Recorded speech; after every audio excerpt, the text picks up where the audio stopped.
días. Abogada y jurisconsulta de la República. No, apenas.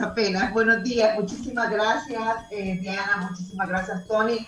Hay eventos importantes hoy, el cumpleaños de Tony, estuve leyendo, felicidades. Muchas gracias. Mire, solo una vez se cumplen 50 años. Sí, ¿verdad? Sí. Ya son 50 vueltas al sol. Movimientos de traslación. Ajá. Exactamente, así que muchas felicidades, Tony. Muchas gracias, Ruth. Gracias por la invitación. No sé si podemos mejorar un poquito su audio. ¿Sí? Ruth, a ver, se oye veamos ahora. Como con eco. Se oye como encajonado. Con eco. Vamos a ver ahora. El cuarto es chiquito. ¿Será mejor así? ¿Se oye mejor? Como que está hablando desde adentro del barril del Chavo. No. Vamos a ver, vamos a probar aquí. Ok. Veamos ahora. Mejoró un poquito, sí. Mejora un poquito, ok. Vamos a ver. Sí. Bueno. Bienvenida, Ruth Eleonora López, abogada. Ella ha estado, informando a través de su cuenta de Twitter. Bueno, es muy activa, incluso ha puesto algunas, ¿qué son? Demandas de ante la sala de lo constitucional. Sí. Y la sala le ha dado a ella, pues, la razón, ¿verdad? Ha resuelto a favor de la demanda puesta por Ruth Eleonora. A sus argumentaciones. Me estoy buscando, Diana Verónica, el tuit del IAIP. El Instituto de Acceso a la Información Pública. Y es que, en las últimas horas, en los últimos días, hemos conocido de reformas, por ejemplo, Tony, a la LACAP, a la Ley de Adquisiciones y Contrataciones de la Gestión Pública. Se han conocido también reformas desde el Ejecutivo a la Ley del Instituto de Acceso a la Información Pública. Y sobre ellas, pues, se ha pronunciado ya Ruth Eleonora. Sí, el IAIP, por acuerdo de mayoría de pleno, brindará este jueves a las 9 de la mañana una conferencia de prensa en torno a las recientes reformas al reglamento de la Ley de Acceso a la Información Pública. ¿Por qué estas reformas podrían perjudicarnos a nosotros como ciudadanos, Ruth Eleonora? Vaya, veamos. Aquí hay varios factores. Fíjense que las reformas incluyen varios elementos. Primero, los ciudadanos ya estaríamos inhabilitados de impugnar las candidaturas a los comisionados, de aquellas personas que se presenten. Hasta las reformas, pues resulta que nosotros, si había una persona que tenía que conocíamos que tenía algún impedimento, podíamos presentar una impugnación. Eso ahora ya no existe. Eliminaron el artículo 66A del reglamento. Pero también nos afecta porque cuando se declara una información reservada, la ciudadanía podía, inconforme, acudir al Instituto de Acceso a la Información. Bueno, entonces ahora lo que ocurre es que con la reforma se coloca un nuevo paso para poder llegar al instituto, y es un recurso ante el propio oficial que ha denegado la información. Justamente, o que la ha denegado por haberla declarado reservada. Entonces pone un obstáculo, ¿ves? Y el acceso a la información lo que hace es demorarse. Y yo creo, Tori, a mí me da, bueno, además hay otras reformas como el tema de que le da más poderes, se centraliza más el poder en el presidente o en la presidenta del Instituto de Acceso a la Información, cuando la naturaleza del órgano es justamente colegiada.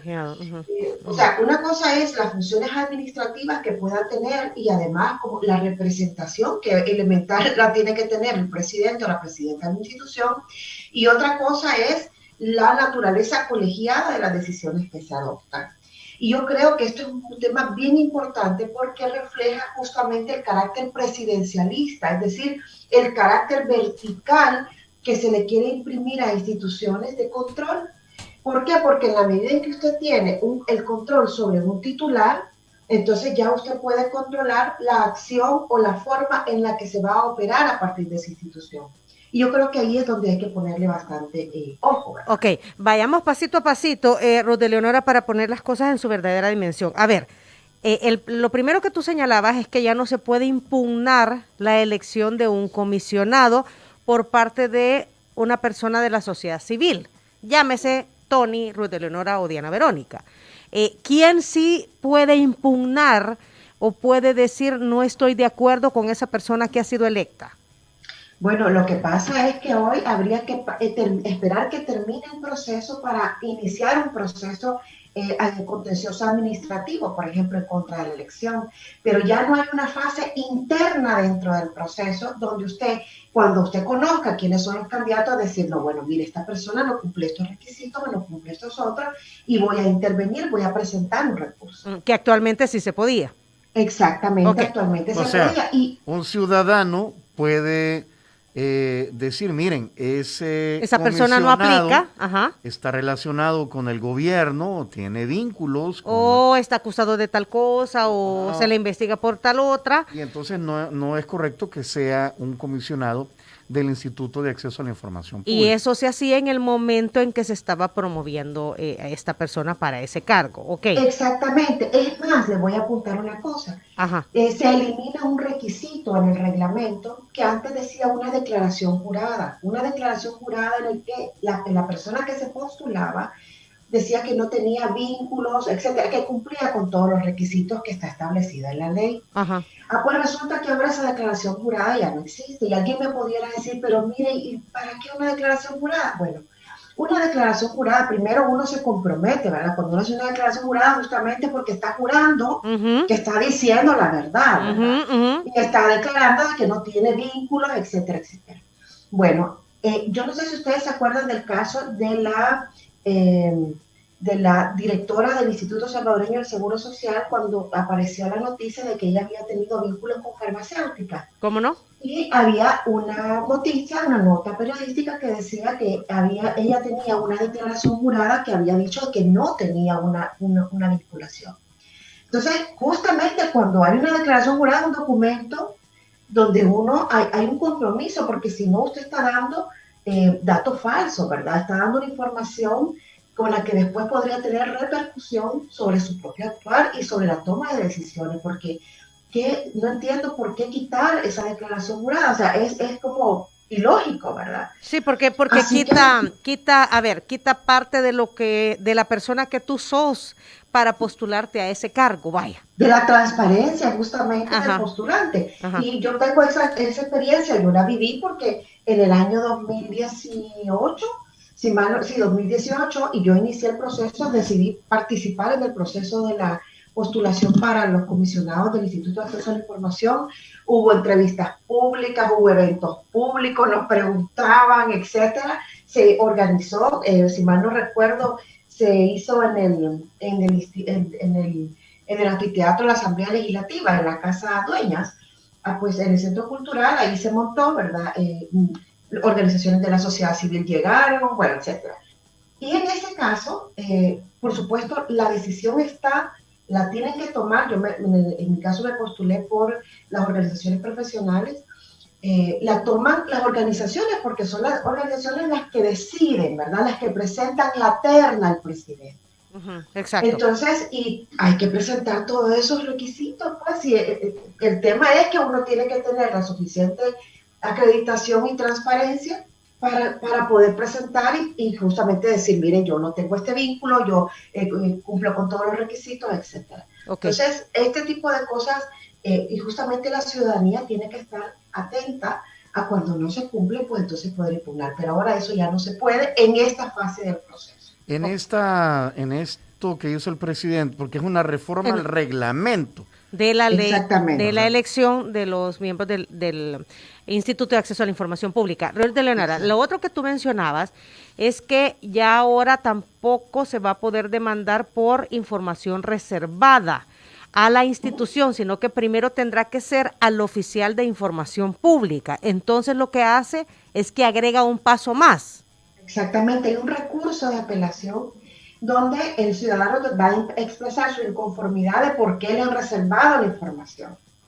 Pero es que la información es una calificación que ha hecho después de un análisis el funcionario. Entonces, es dilatar el proceso. Allí no hay nada más que dilatar. Yo no dudo que esto se pueda presentar una inconstitucionalidad sobre esta reforma, porque además, con esta desnaturalización del pleno de las facultades colegiadas que tiene o que debe tener el pleno del Instituto de Acceso a la Información, pues yo creo que justamente se está reformando hasta la ley.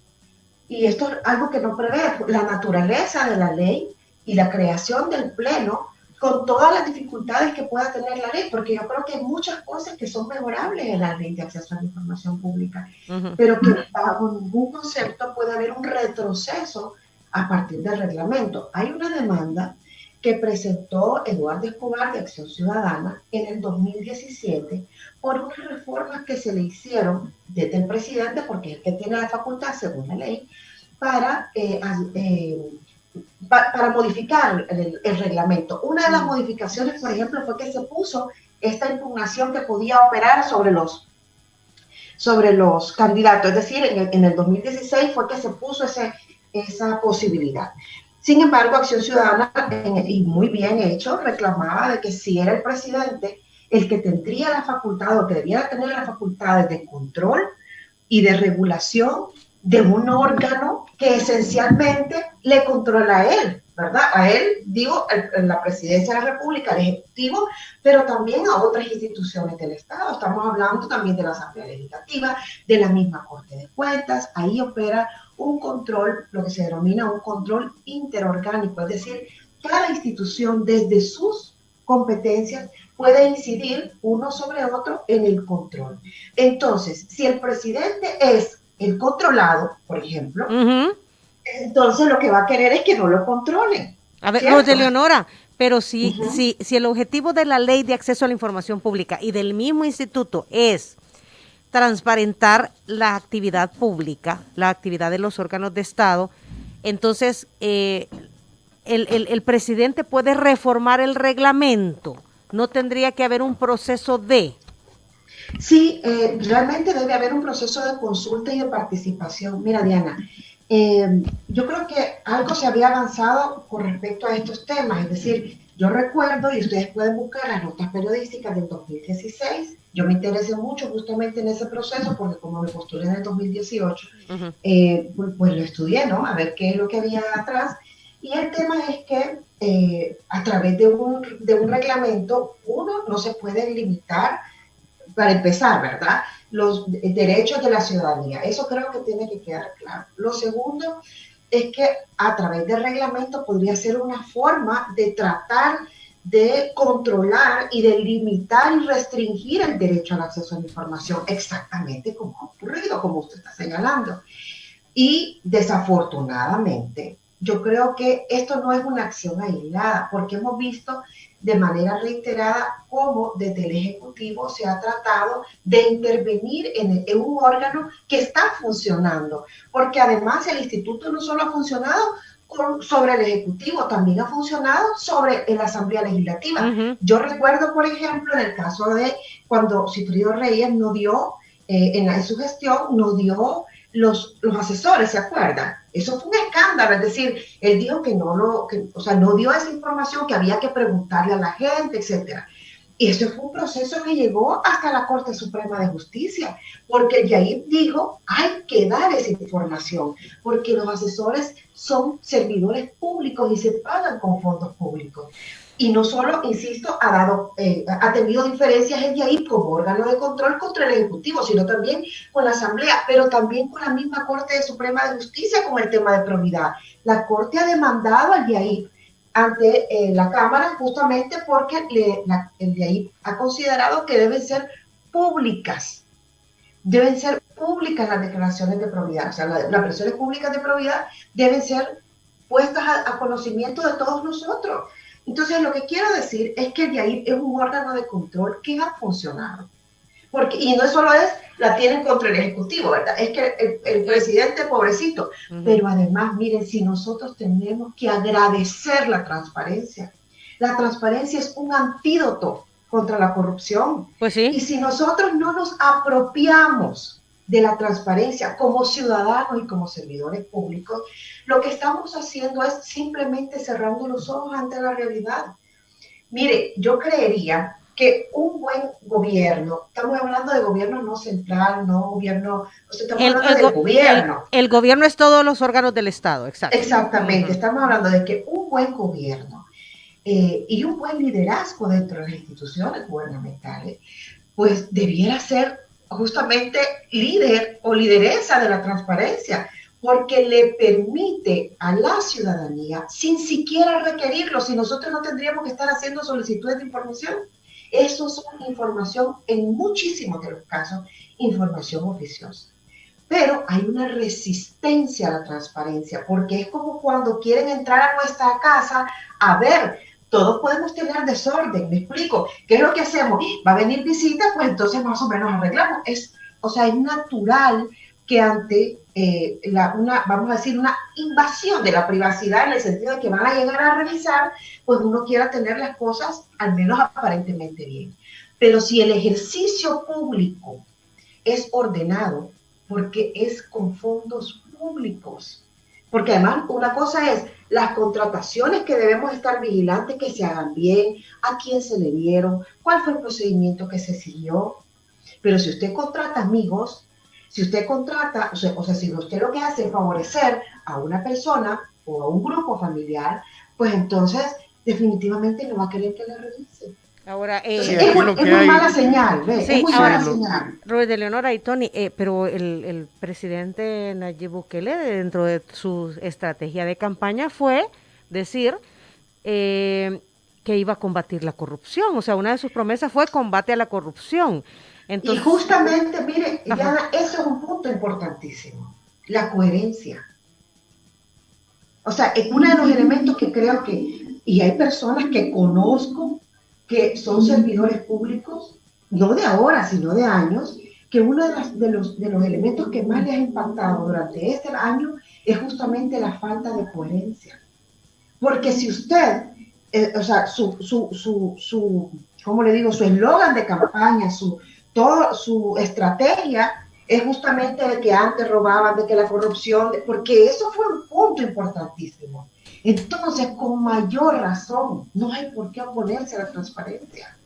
Exactamente sobre lo que hay, digamos, es una intencionalidad con estas reformas al reglamento de la Ley de Acceso a la Información Pública y quitarle facultades a los comisionados, es poner más puertas, candados, llaves, cerrar ventanas, a que desde la ciudadanía se pueda pedir información sobre todos los órganos del Estado. Uh-huh. Es decir, es cerrar las puertas, ponerle unos grandes muros, de tal forma que no sepamos qué decisiones se están tomando o en qué están utilizando los recursos públicos. Es hacer más difícil. Ajá, es agregarle pasos, es agregarle pasos. Cuando lo que debería hacer es abrir más, ser transparente, pero pues hay un gran miedo a la transparencia, a que se sepan cosas. Sí. Y fíjense que ahí hay otro elemento, y es el rol de la ciudadanía, porque mire, ser ciudadano no es ir a votar. O sea, hay mucha limitación de nosotros como ciudadanos, como sujetos de derechos y además de obligaciones. Nosotros tenemos un deber establecido en la Constitución como ciudadanos en el artículo 73 que dice velar, tenemos el deber de velar por el cumplimiento de la Constitución de la ley. Entonces, fíjense que en la ciudadanía a veces nos limitamos y creemos que eso es hacer ciudadanía porque nos vamos a abstener en las elecciones, porque decido no votar o por ejercer el sufragio. Y eso no es ser ciudadanos. Ser ciudadanos es apropiarnos de nuestros derechos y también exigirlos. Claro. Y ese elemento de exigirlos, miren, yo he dicho, creo que ayer cuando conversaba con uno de mis hijos, yo le decía, miren, el derecho al acceso, el acceso a la información es tan importante como el derecho a votar. No, ¿cómo vas a comparar? Me dijo mi hijo, y le dije, pero claro, porque el problema es que el acceso a la información lo que nos permite es tener las herramientas necesarias delante de nuestros ojos para poder ejercer el derecho al sufragio de la mejor manera. Si nosotros, a usted les gustaría, yo no sé si a los ciudadanos ahorita le dicen, mire, ¿sabe qué? A partir de ahora ya no vamos a votar. O ¿sabe qué? Fíjense que ya no vamos a votar para diputados, ya no vamos a votar para consejos municipales. O ¿sabe qué? Mejor solo van a votar los que tengan, como era antes, ¿verdad? Con un derecho censitario, solo van a votar aquellos que se inscriban. O sea, nos están limitando nuestro derecho al sufragio. Bueno, exactamente igual está pasando con el acceso a la información. Es que no podés votar con los ojos cerrados, pues, ¿me entiendes? No se puede. Exacto. Lo que tú dices es, tú tenés el derecho al sufragio, además es una obligación por ser ciudadano, pero ese sufragio lo tenés que ejercer informada. Claro, y por lo menos tener la posibilidad de acceder a la información. Mire, yo cuando empecé a trabajar en el ejercicio público, yo trabajaba entonces en el Tribunal Supremo Electoral, y cuando se pedía, por ejemplo, la ejecución presupuestaria, esa era información que no se daba. Estamos hablando allá por el 2009, ¿verdad? O en el 2008, esa era información que no se daba. La ejecución presupuestaria, una cosa tan simple, tan necesaria para la evaluación, por ejemplo. Claro. Y eso no se daba. Cuando nosotros venimos a ver, a poder revisar, a poder escarbar, a poder analizar procesos incluso, después del 2012 con la ley de acceso. Insisto, y esto no ha tenido un comportamiento lineal. Hemos tenido diferencias. Yo me acuerdo cuando esto surgió, Funes también se opuso. O sea, yo creo que al principio todos creyeron como que era de mentirita, ¿verdad? Pero el acceso a la información no es un derecho que se puede medio poquito, medio bastante, ¿no? Sino que depende mucho de cómo la ciudadanía también lo asume. Okay. Y entonces entiendo que Acción Ciudadana ya interpuso demandas ante la Sala de lo Constitucional. Ya lo había puesto. Esa demanda de Acción Ciudadana es del 2017, justamente por las reformas que se hicieron en el 2016. Sin embargo, la Sala admitió, ya requirió informes, si mal no recuerdo, y solo está pendiente de sentencia. El punto de Acción Ciudadana es si el presidente justamente tiene facultades para reformar el reglamento. Porque una cosa es cuando surge el primer reglamento y otra cosa es después, cuando ya la institución tiene su propio camino hecho, quién debe tener las facultades para reformar el reglamento. Es como el Tribunal Supremo Electoral o como el Tribunal de Ética Gubernamental, ¿verdad? Son instituciones de control y cada uno tiene su ámbito justamente de producción de normativa para el desarrollo de la ley. Ok, entonces Acción Ciudadana lo va a presentar, Ruth. Ya lo presentó. Ya lo presentó, perdón. Desde el 2017, y el día de ayer, según estuve viendo en redes sociales, ellos publicaron que ya habían presentado un escrito instando a la sala para que se pronuncie lo más rápido posible. O sea, para que le diera seguimiento ya a esa demanda. Exactamente. Pero explíqueme algo, en el 2017 estas reformas al reglamento no se habían producido todavía. No, se habían producido desde el 2016. Sí, en el 2016 se producen unas reformas y contra esas reformas se presentó por la facultad del presidente de reformar el reglamento, se objetó y se presentó una inconstitucionalidad. Entonces, claro, estas nuevas reformas vienen a caer sobre lo mismo porque la discusión es hasta qué punto el presidente puede reformar uno de los órganos de control que le controla. Exacto. La demanda va en el sentido de si tiene o no potestad del presidente para reformar el reglamento. Exactamente. Ok. ¿Qué otras reformas deberían reformas desde el órgano ejecutivo se han dado en la Ley de Acceso a la Información Pública, Ruth Eleonora? Vaya, sobre el reglamento. Sobre la ley es una cosa y sobre el reglamento es la otra. Okay. En el caso del reglamento, las que tenemos ahorita son básicamente las que hemos conversado. Las dos, ¿verdad? ok. Sí, las dos y también el tema de las facultades sobre el pleno. El pleno le da más facultades al presidente, le da una naturaleza presidencialista a la institución. Y yo creo que eso es un tema que también va contra la autonomía del Instituto de Acceso a la Información. Vamos a ver qué dicen hoy los comisionados. Yo me imagino que el presidente se oponga, el nuevo presidente del Instituto de Acceso a la Información. O sea, a mí me gustaría que saliera acompañando al pleno, ¿verdad? Pero eso no lo sabemos, vamos a ver qué pasa. O sea, el hecho de que ahora el nuevo presidente del Instituto de Acceso a la Información Pública forme parte de esa conferencia es importante. Claro, porque si no aparece, se va a ver bien raro. O sea, se va a ver como que qué onda ahí. Y no solo que no aparezca, sino que muestre su posición. Eso. Porque además aquí hay otro tema. Fíjense que Si mal no recuerdo, esto aparece en un diario oficial ahorita de finales de agosto, y es bien interesante porque estaban en pleno proceso de elección de las propuestas del sector periodistas. Y dice la ley justamente y el reglamento que tienen que proponerse, son uno por cada proponente, por cada institución que proponga, ¿no? Y de ahí se va a la elección. Pues resulta que en medio de todo eso aparecen estas reformas. Entonces, puede ser, vamos a pensar bien, que realmente no exista un ánimo por parte del Ejecutivo de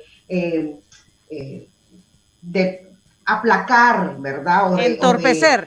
O de entorpecer, ¿verdad? No, vamos a pensarlo bien. Pero realmente, o sea, cuando uno ve todos los indicios, es decir, es amarillo, dice pío, y pues sí es pollito, ¿verdad? Entonces yo creo que estos temas, justamente la población tiene que interesarse, informarse, porque es un derecho de ellos, de ellas, que está siendo limitado. Ruth, Eleonora, ¿usted cree que la ciudadanía entiende, digamos, en su afán cotidiano, la importancia de acceder a la información pública y que el Instituto de Acceso a la Información Pública sea independiente y autónomo, o es algo que, pues sí, todavía no valoramos? Yo creo que todavía no lo valoramos, o sea, no lo valoramos en su justa medida. Sí creo que es autónomo, creo que, bueno, lo han demostrado. O sea, cuando usted tiene una institución que está demandada por la Corte Suprema de Justicia, una institución que, bueno, desde la Asamblea Legislativa también ha habido oposición a sus resoluciones, una institución que el Ejecutivo, o sea, usted dice, bueno, vamos a decirlo en salvadoreño, tira parejo, ¿verdad? Y yo creo que eso también es una muestra de independencia. Ahora, si la ciudadanía conoce, creo que no. O sea, hay un sector organizado importante de la ciudadanía que sí, y les voy a decir algo, en las comunidades hay agrupaciones sociales, hay grupos sociales, hay organizaciones que sí, efectivamente conocen, y lo digo con propiedad porque he tenido la oportunidad de estar como facilitador en algunos procesos de formación, y una de mis primeras preguntas en este caso es: ¿ustedes han hecho solicitud de información? ¿Cuántas? ¿Sobre qué? Claro, muchas de ellas tienen una relación directa con las municipalidades, ¿verdad? Entonces, ejercen el control sobre los municipios, no a nivel de un ministerio, etcétera. Porque también hay un elemento importante, y es que para tener información uno tiene que saber qué es lo que va a pedir. A veces, justamente se le hacen las prevenciones porque las solicitudes de acceso a la información están mal. Y yo creo que nosotros tenemos una deuda enorme, ¿verdad? Cuando digo nosotros me refiero a la academia, a la sociedad civil organizada. La sociedad. Exactamente, tenemos una deuda enorme con grupos sociales, porque no hemos hecho lo que debemos en cuanto a enseñarle a la gente cómo pedir. Y es tan fácil porque lo puede hacer desde el internet, o sea, desde el teléfono, desde su casa, etc. Yo suelo promover en mis estudiantes las solicitudes de acceso a la información, porque a veces me preguntan cosas y les digo, bueno, preguntemos, ¿verdad? Busquemos información. ¿Qué se tarda? Bueno, pues no importa, ¿verdad? Hay que activar los mecanismos. Y ese es un elemento esencial que tenemos que aprender, Tony y Diana, es a activar los mecanismos. Sí, ¿cómo actúa la Sala de lo Constitucional? Por la solicitud de los ciudadanos, de las ciudadanas. ¿Cómo actúa la Fiscalía General de la República? Bueno, puede ser por denuncias de las instituciones, pero también por la denuncia ciudadana. ¿Cómo se activa el Tribunal de Ética Gubernamental? Si en el Tribunal de Ética usted puede poner hasta denuncias anónimas por su teléfono. O sea, creo que la ciudadanía en general, no solo con el acceso a la información, sino con el ejercicio del control del poder público, todavía estamos muy en pañales. O sea, aquí a lo que hay que apostarle nuevamente, Ruth Eleonora, es educación. Educación. ¿Verdad? Porque en la medida que, que los niños y los jóvenes tienen esta información, saben para qué utilizarla, cómo utilizarla, en esa medida se van a involucrar. Y hoy por hoy, el problema que tenemos es eso, no conocemos, ¿verdad? Y es una deuda que también tenemos incluso nosotros los medios de comunicación, ¿verdad? Dar a conocer todas estas herramientas y darlas a conocer con el objetivo de utilizarlas, ¿verdad? No de saber que están allí, sino que usarlas. Y hay herramientas de formación virtual, porque el Instituto de Acceso a la Información, por ejemplo, tiene cursos virtuales. Y hay instituciones que justamente por eso, pero tenemos que explotarlo, tenemos que informarlo, tenemos que decírselo a la gente. En vez de hacer una campaña, ¿verdad? No sé, de un ministro, pues entonces que justamente el Ministerio de Educación debiera asumir un papel de promoción de los derechos ciudadanos, por ejemplo, y del papel y del rol del control ciudadano, pero no se hace. ¿Por qué? En la misma publicación o en esa misma fecha que se publicaron o que conocimos a través del diario oficial, estas reformas al reglamento del Instituto de Acceso a la Información Pública, también venía la designación de Félix Ulloa como vicepresidente de la República para coordinar el estudio, análisis y la elaboración de iniciativas de reformas a la Constitución de la República. Esto, pues, a algunos sectores les da miedo. Y otros dicen que sí, que la Constitución necesita reformas para darle más dientes a la Corte de Cuentas. O al Tribunal Supremo Electoral. Separar la parte jurisdiccional con la parte operativa del Tribunal Supremo Electoral, como dice Diana Verónica, etcétera, etcétera. De esas hemos conocido a lo largo de varias entrevistas, incluso con el actual vicepresidente de la República, Félix Ulloa, cuando antes lo hemos entrevistado como experto en temas electorales. ¿Cuándo venía este programa? Ya le vamos a escribir a ver si nos acepta entrevista. ¿Verdad? Entonces, ¿cómo ve eso usted? Vaya, miren, sobre la reforma constitucional, primero nuestra Constitución desde el año 83 ha sufrido reformas, ¿verdad? Yo lo que creo es que hay que dimensionar y centrar también, ¿no?, esa discusión sobre las reformas constitucionales. Si a mí me preguntan, por ejemplo, Ruth, ¿estás de acuerdo con reformas constitucionales? Yo le digo, mire, para mí, de reformarse, hay que quitar esos 10 años de prescripción sobre perseguir el enriquecimiento ilícito. Eso tendría que ser imprescriptible. Uh-huh.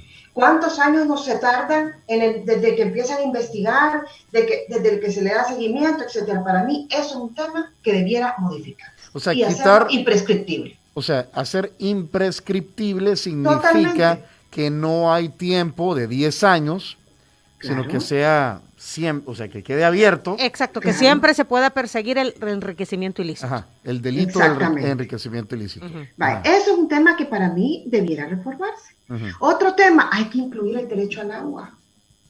Me explico. Uh-huh. O sea, ¿cuánto llevamos peleando por una ley del agua, etcétera? Y alguien me podría decir, pero es que mire, eso ya fue derivado desde la Sala de lo Constitucional, y es cierto, la Sala de lo Constitucional ya reconoció el derecho al agua. Sin embargo, yo creo que justamente por toda la crisis que nosotros tenemos de agua, debe ser un derecho constitucionalmente reconocido. Uh-huh. Y sobre eso podemos tener otros criterios. Sobre el Tribunal Supremo Electoral, mire, yo honestamente, mi criterio, que me he dedicado un poquito a estudiar ese tema, porque además me gusta, creo que el modelo perfecto del Tribunal Supremo Electoral no existe. Lo que depende mucho es de los procesos de elección de los funcionarios que asumen la responsabilidad, y eso pasa no solo para el Tribunal Supremo Electoral, sino que para cualquier institución pública. Entonces, podrían haber 8, 2, 3, hay países que tienen 3 órganos electorales, hay países que tienen 2, hay países que solo tienen 1 y funciona. El problema es justamente en los procesos de elección de los funcionarios. Entonces esa no sería mi apuesta, pero en la esencia de esto sería, ¿es necesaria reforma? O sea, yo no le veo ningún problema. Ahora, una cosa es los procesos de reforma sobre elementos como estos, ¿verdad? Y darle más derecho a la ciudadanía, y otra cosa es modificar la esencia de la Constitución. ¿A qué me refiero? Bueno, hay una prohibición constitucional.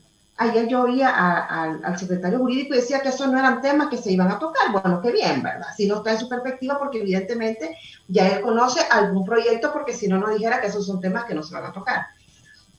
Pero el asunto ahí justamente es, bueno, ¿y sobre qué entonces versa la reforma? Pero aquí hay un elemento importante y es que el Ejecutivo no tiene iniciativa para las reformas constitucionales.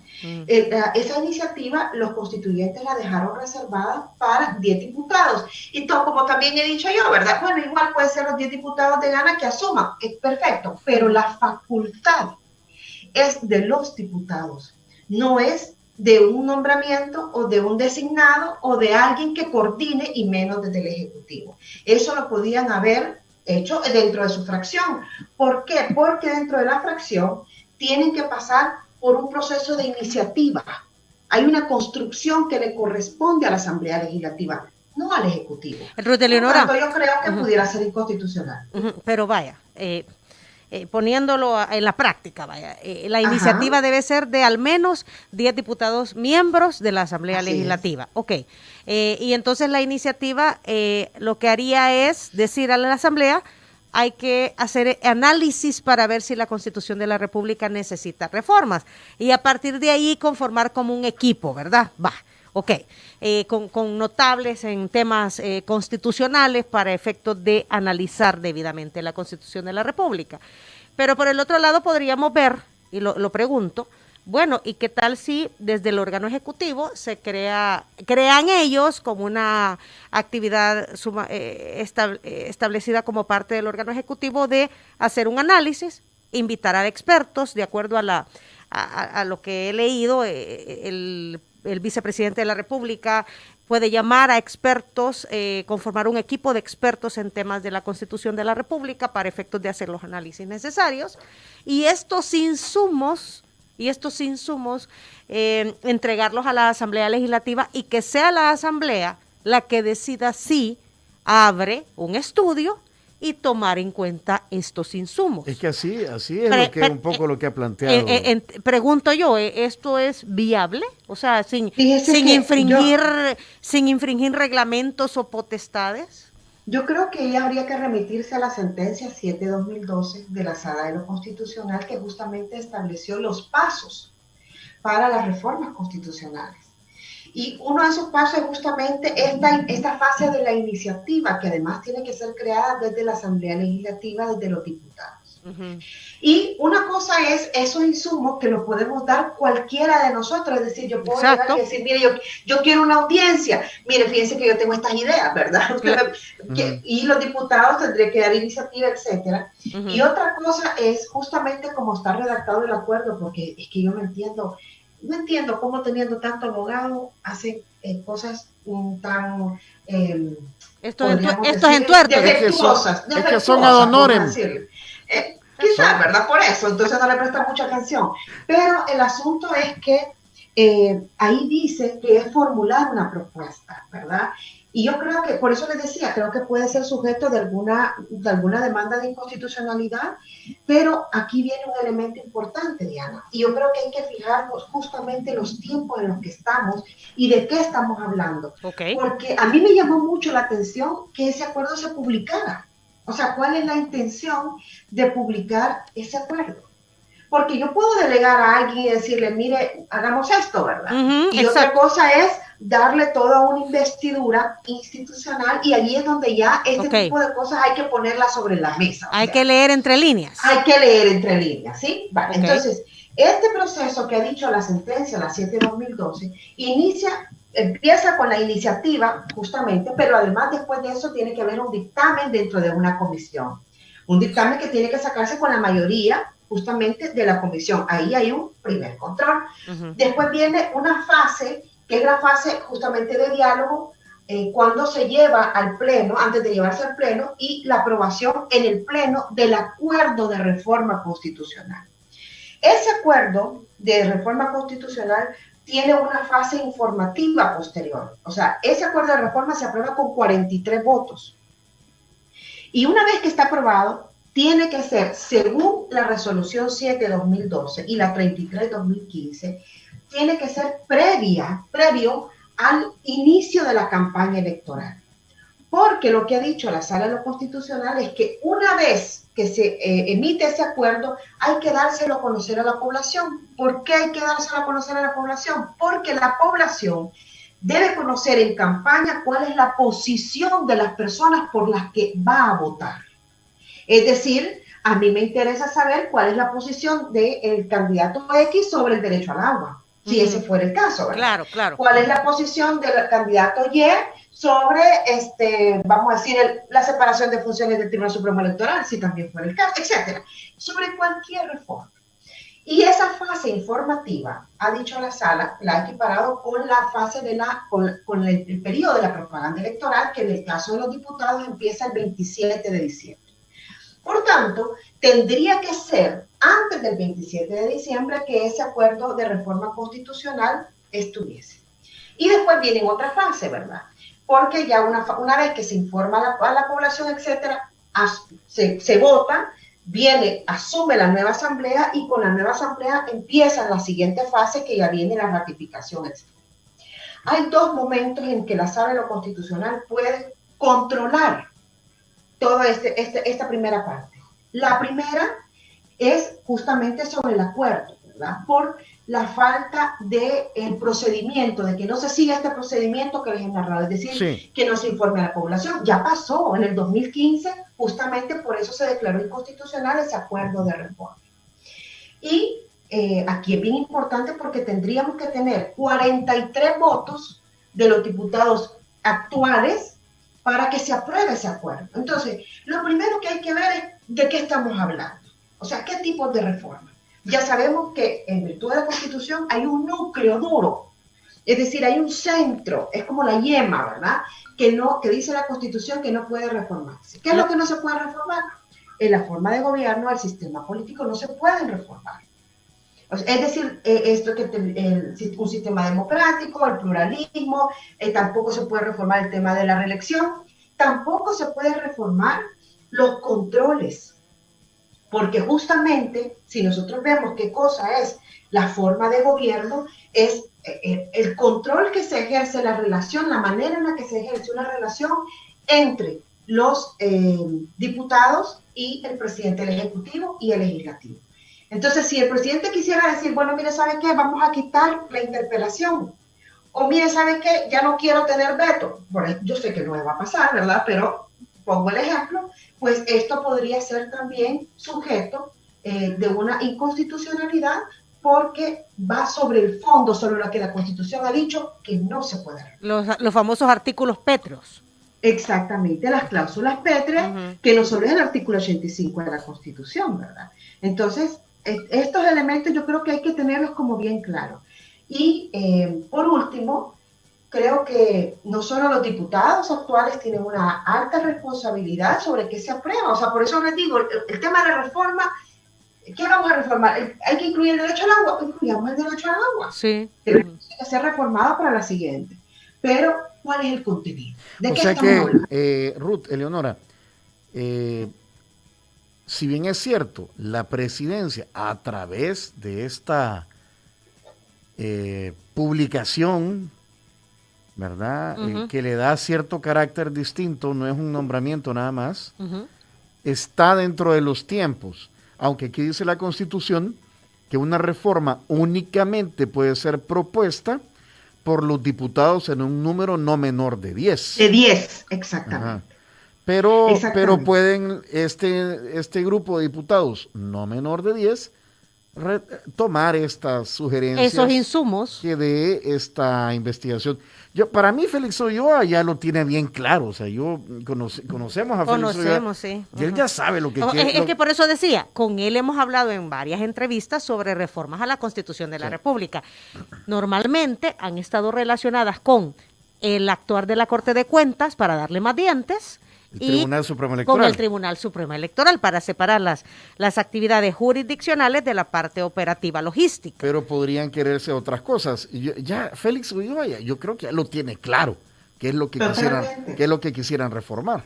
Totalmente, y por eso digo que todo este acuerdo es lo que hay que ver, qué es lo que hay detrás de este acuerdo, porque yo creería que también está muy relacionado a que no sería electoralmente prudente que fuesen los diputados de Ghana, por ejemplo, los que promovieran una reforma constitucional, no sé, sobre algún tema. ¿Por qué no sean, por qué ellos no? Porque el tema es que esto no les daría, o sea, no daría el acuerpamiento que requiere el gobierno o que está buscando, en este caso el Ejecutivo, no gobierno, sino en este caso el Ejecutivo, de apoyo popular.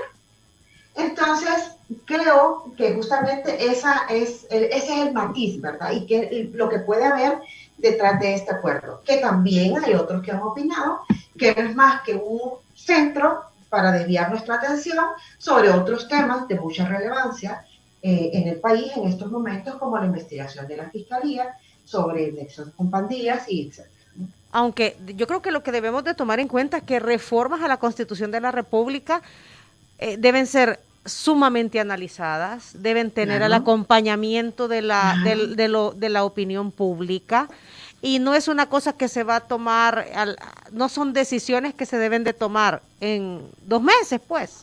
No, y además, Diana, recordemos, necesita 43 votos. Este acuerdo necesita no solo los 10 de la iniciativa, sino que también necesita pasar por una comisión que le dé un dictamen favorable y también necesita 43 votos. En la primera legislatura. Y en la segunda legislatura para ratificar 56. Necesita 2/3, exacto, 56. ¿Verdad? 2/3 de la Asamblea Legislativa. O sea, el camino no es fácil tampoco, ¿verdad? Pero hay que, o sea, para mí lo importante es, ¿y qué es lo que quiere reformar? Exacto, o sea, yo creo que es lo más importante, ¿verdad? Que en realidad esta comisión, en todo caso, diga, bueno, esta es la propuesta de reformas que debemos que estamos promoviendo, el por qué, vea, y sus consecuencias. Y ahí es un tema, porque no es la propuesta de reforma que estamos promoviendo, sino es lo que, en todo caso, creería yo que hasta ahí pudiera llegar, es lo que desde el Ejecutivo, nuestra visión sobre las reformas. Bueno, sí, porque exacto. Realmente, insisto, no tienen porque no pueden. Exactamente. Exacto. Tienen una limitación. Sí. El análisis que han hecho, va, por decirlo así. Ok, no hay plazo, ¿verdad?, para esta comisión. El primero, o sea, lo que me imagino que para la comisión no, ¿verdad? Pero lo que sí debo decirles es que el primer acuerdo tendría que estar aprobado antes del inicio de la campaña electoral. Porque recordemos que este acuerdo tiene que ser sometido a la fase informativa con la ciudadanía, que es donde la ciudadanía tiene que saber la posición de los candidatos sobre este punto. Ahora, yo no esperaría que estuviera, que pudiese haber algún acuerdo en la Asamblea en esta legislatura. Es que exactamente por porque eso digo que hay que ver qué es lo que hay detrás, ¿verdad? Sí, no, es demasiado poco tiempo para un tema tan importante como es la reforma a la Constitución de la República. Con que se tardan para otras cosas los diputados. Y aparte que, o sea, yo no lo vería, no lo vería. Mire, por ejemplo, el tema de la separación de funciones del tribunal, para poner un caso, ha estado en la comisión durante bastante tiempo. No ha habido dictamen favorable. O sea, lo que implica además dentro de un proceso de organización, de un proceso electoral, que le digan al órgano que está organizando, mire, ¿sabe qué? Lo vamos a separar. Y hay otro mecanismo justamente para garantizar o para, según entiendo yo, que quisieran garantizar el Tribunal Supremo Electoral. Y no necesariamente lleva una reforma constitucional. Entonces, yo ayer estaba pensando, Ruth, que, la Fiscalía General de la República o la Corte de Cuentas, depende de la impronta que un funcionario le dé a la institución, a veces avanza más o no hace nada, o se hace de la vista gorda. Es decir, yo creo que hay instituciones que por supuesto pueden mejorarse, pero mucho depende también de los funcionarios. De los funcionarios, exactamente. Ya lo hemos visto. Puede tener 10 instituciones, puede ser de una 30 si quiere, pero eso no garantiza que le va a funcionar mejor. Sí. Porque mucho depende del sujeto y sobre todo cuando son instituciones con un carácter muy vertical. Sí, depende mucho de la persona que llegue al cargo y de le voy a decir una cosa, no hay lejía para tomarse, ¿verdad? Como para purificarse, eso no existe. Eso depende de la formación y de la ética de cada uno de los ciudadanos y de lo que cada uno de nosotros nos enseñaron en nuestra casa. Claro. Quiero leer unos comentarios que tenemos en el WhatsApp. Ruth de Leonora dice el número 5563. Buenos días, Diana Verónica y Tony. Tengo 39 años. He visto cómo el sistema hace cosas que en cualquier otro país democrático serían delitos. En El Salvador, gracias a la flaqueza que tiene la Constitución actual, se ven como normales. Si queremos cambios de verdad, hay que reformar la Constitución, si no, vamos a seguir igual otros 30 años. No sé. Alto ahí. Alto ahí. Uno de los problemas que tiene nuestra Constitución no es la flaqueza. Es que no existe, o sea, no es un problema del texto, sino que los órganos de control no actúan como deben actuar. Exacto, de aplicación de la ley. Volvemos al tema de los funcionarios. Volvemos al tema. No depende de la Constitución, ahí me va a perdonar mi querido amigo con la terminación que usted decía, pero no es un problema del diseño de la Constitución. Si la Constitución tiene un montón de controles. Lo que pasa es que, por ejemplo, hasta hace poco hemos visto las dichosas interpelaciones o las controversias. ¿Verdad? Exacto. Entonces, justamente es eso, ¿no? Ajá, volvemos al tema, por eso es que hay que tener a los mejores profesionales en estos cargos para que apliquen las leyes. No es un problema de leyes, es un problema de aplicación. Aquí el número 8799 dice, lo dicen periodistas con criterio propio, lo dicen buenos empresarios, lo dicen verdaderos intelectuales. Para mencionar algunos, este gobierno parece va directo a crear su régimen con la complacencia del voto resentido y luego que nadie diga nada que no se advirtió. Saludos. Mire, yo creo que las motivaciones del ejercicio del sufragio, que solo eso nos podría dar un programa completo, son variadas, ¿verdad? Cada uno de los sujetos toma una decisión distinta del por qué vota y cómo vota. Pero también creo que sí hay mucho resentimiento contra como se había venido funcionando, como han venido funcionando los partidos políticos. Y aquí voy a utilizar las palabras tradicionales, ¿verdad? Porque hay que ver cuáles son los más tradicionales unos que otros. Pero el problema es que tampoco los nuevos hemos visto una cosa diferente. Entonces, aquí es necesario el fortalecimiento de los partidos políticos. La democracia interna no puede ser solo un eslogan dentro de los partidos. Y hemos visto cómo la democracia interna se ha utilizado y se ha pateado, para decirlo en términos bien salvadoreños, en los procesos de elección de los candidatos en estos procesos recientes. Hace poco yo estuve en una entrevista con un candidato de San Miguel, si mal no recuerdo, que justamente se quejaba de cómo en el caso de Nuevas Ideas, a unos candidatos les habían dado hasta paquetes para andar repartiendo y a él no. Y yo me reía así un poco porque el problema no era que a él no lo hubiesen dado, sino que no tenían que haberle dado al otro. ¿Me explico? Entonces, creo que la democracia interna de los partidos no puede ser solo utilizada para atraer los votos y después, porque eso va a traer costo, eso trae costos no solo dentro de los partidos políticos, sino también para la credibilidad, ¿verdad? Exacto. De los mismos funcionarios. Aquí dice Ernesto Montenegro a través de la transmisión de Facebook Live, los tiempos ya los conocen, pero la política de hacer ruido es para sacar ventaja electoral. Bueno, Ruth Eleonora López, gracias, son las 9 en punto. Gracias por su tiempo, por ponernos en contexto, explicarnos un poco por dónde van estas cosas que están pasando en el Instituto de Acceso a la Información Pública y hablar un poquito sobre estas propuestas de reforma a la Constitución que muchos dicen pues es para desviar la atención de otros temas. Ok. Bueno, muchísimas gracias por la invitación, Tony, otra vez felicidades, ¿verdad? Muchas gracias. No salga mucho de casa, solo lo necesario. Mira, Ruth de Leonora. Ruth de Leonora, ayer tú ponías en Twitter, ¿verdad? Que lo que más estabas sintiendo, que muy alegre de estar con Diana Verónica y Tony.